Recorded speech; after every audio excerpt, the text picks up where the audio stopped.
Hello, Mrs. Jones. My name is Sandra. I'm one of the student nurses at NTC. How are you today? Oh, good. I'm well. I'm also well. Thank you. I'm here because the physician ordered for you to receive some blood products. Have you ever had that before? No. Okay. Well, I'll explain that here in just a moment. First, I want to come over and I'm going to do an assessment. I want to check your vitals, check your lung sounds, and I'm also going to check your IV for patency before we get this started. Can you please confirm your name and date of birth? And she says Betty Jones, 5/21/52. Thank you very much for confirming that. I don't have a stethoscope on me. Aha!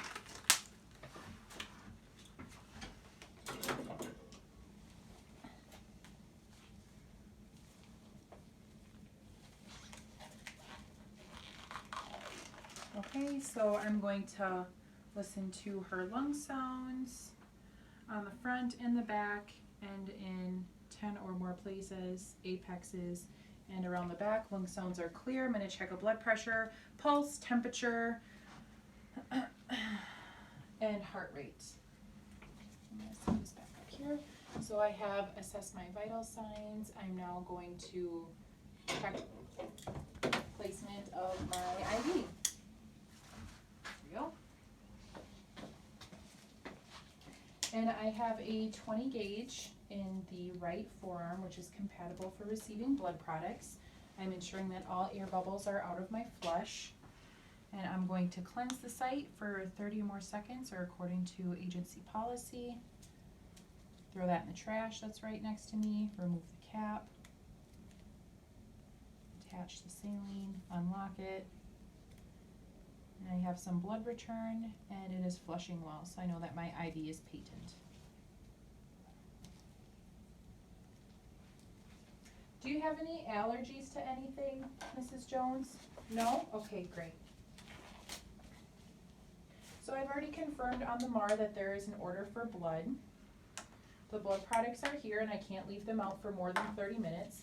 There's no indication for the blood to be in a warmer, so I don't need to be thinking about any additional or special filters.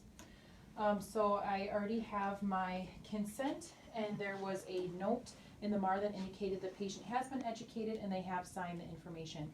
Mrs. Jones is able to answer all of my questions appropriately and follow commands, so I know she's understanding of receiving the blood products. She's consented to the blood products, and we'll go ahead and get ready to administer the blood products now. Okay, so I am going to have a second nurse confirm with me the blood products with the patient's red armband. So I have my second nurse here. I have medical, let's start with the patient. I have patient Betty Jones. And I have Betty Jones on the red armband. Betty Jones. Okay, medical record number 224466. 224466. Okay. Account number 123456. 123456. Okay, confirmed. I have the red armband number 456654. Red armband number 456654. And I confirm that on the armband. Patient blood type is B positive. B positive. Donor pool number is 7890. Donor pool number 7890. Unit in pools number 4. 4. Volume is 250 milliliters. 250 milliliters volume. Blood component is packed red blood cells. Blood component packed red blood cells. Expiration date is 5/22/20 at 2000. Expiration 5/22/20 at 2000. And donor blood type is O positive. Donor blood type O positive. And compatibility test has been completed on 1/2/20. Compatibility test completed 1/2/20. Okay, and I am going to inspect the blood to make sure that it's not clumpy, hasn't been coagulated, tilted a few times, and appears that I don't have anything of concern with my blood. So I'm going to start getting set up for my blood and my fluids. I'm using normal saline, which is the only fluid type we can use with blood. And while I'm doing that, I'm going to explain to Mrs. Jones while we're doing this. So, Mrs. Jones, you were admitted to the hospital for a GI bleed, which is why the physician ordered for you to receive some packed red blood cells, because he felt that that was necessary due to your bleed, so we can increase the number of your red blood cells. So she states to me that she had an understanding from the physician on why she needed to receive packed red blood cells. Have my Y tubing here.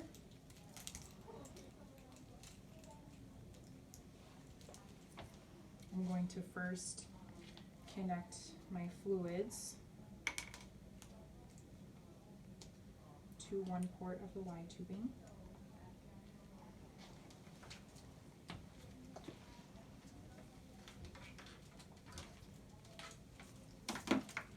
And I'm going to flush the saline.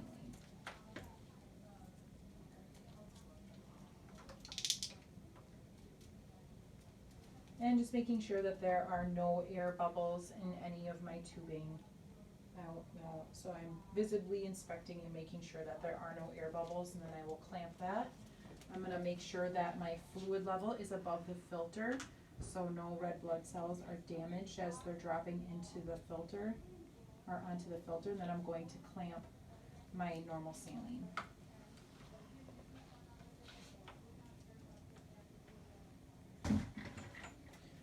Okay, I'm going to just set this to the side here.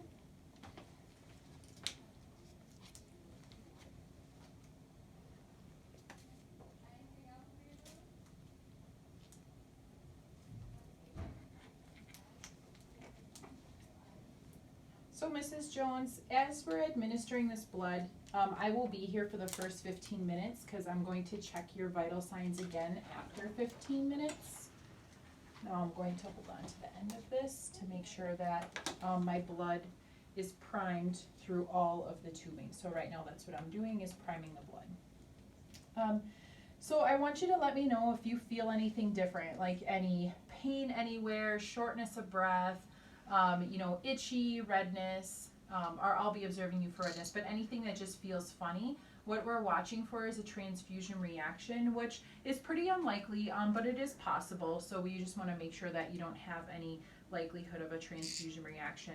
So things I would be looking for is monitoring her temperature would indicate a febrile reaction. Allergic reaction would be redness, hives, swelling around the injection site. Or she could have a hemolytic reaction, which would indicate some breathing difficulty, or fluid overload could be wet lung sounds, something that would indicate fluid. If that were to happen, I would stop the infusion immediately and follow agency protocol, assess my patient, start fluids instead. Okay, so my tubing has been fully primed with blood. Now I'm going to leave this clamped shut. And I'm going to cleanse the IV site for 30 seconds according to agency protocol. Attach my tubing. And now I'm going to hook it up in the pump.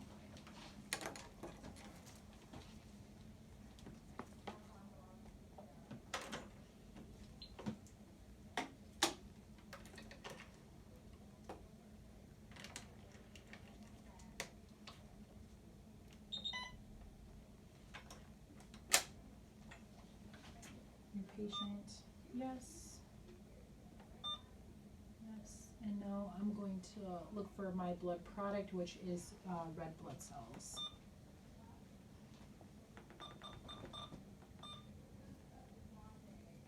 Okay, so channel B.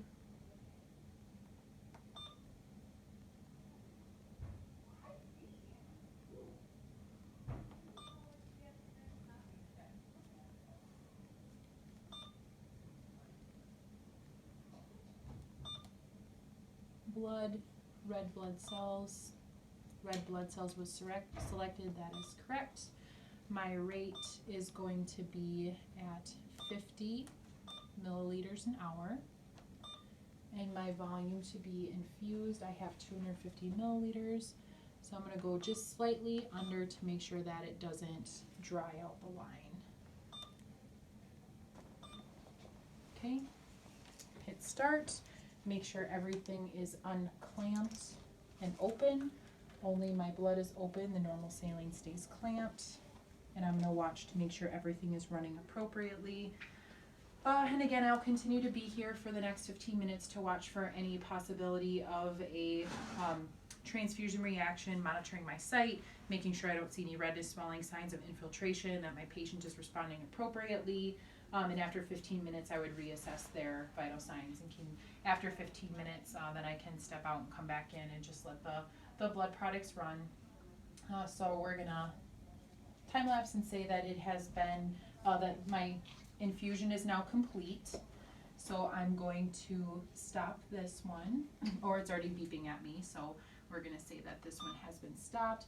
And now I'm going to go to my infusion, and I'm gonna change it to 30 milliliters. Cause I want to set it so that way I can clamp my blood, and I can open up my saline and run 30 milliliters of saline, enough to clear the line of all the blood. So I'm gonna select 30, and then I'll restart this one. Restart, so I'm gonna run that 30 milliliters of saline through to make sure that that is complete.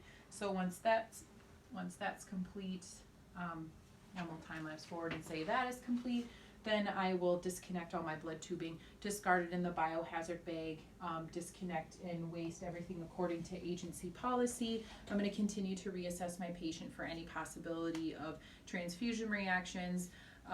Modifications across lifespan would be, geriatric adults could have a potential for a little bit more fluid overload than a pediatric or a regular adult, but I would also monitor for pediatric, could be a little bit, also sensitive to excessive fluid or fluid overload. So that I would make some modifications across health span, or just spend a little bit more time with my patient if necessary. Then I would document in the MAR that the blood was given, the amount, everything that is on the blood packaging, and make sure that I'm documenting any reactions from the patient, and then reassess vitals when I'm done. Listen to lung sounds again now that it's done, and we'll say that this 30 milliliters has been completed. So I'm re-listening to lung sounds. In 10 or more places, lung sounds are clear. Patient is vitally stable. And I've washed my hands again. Done.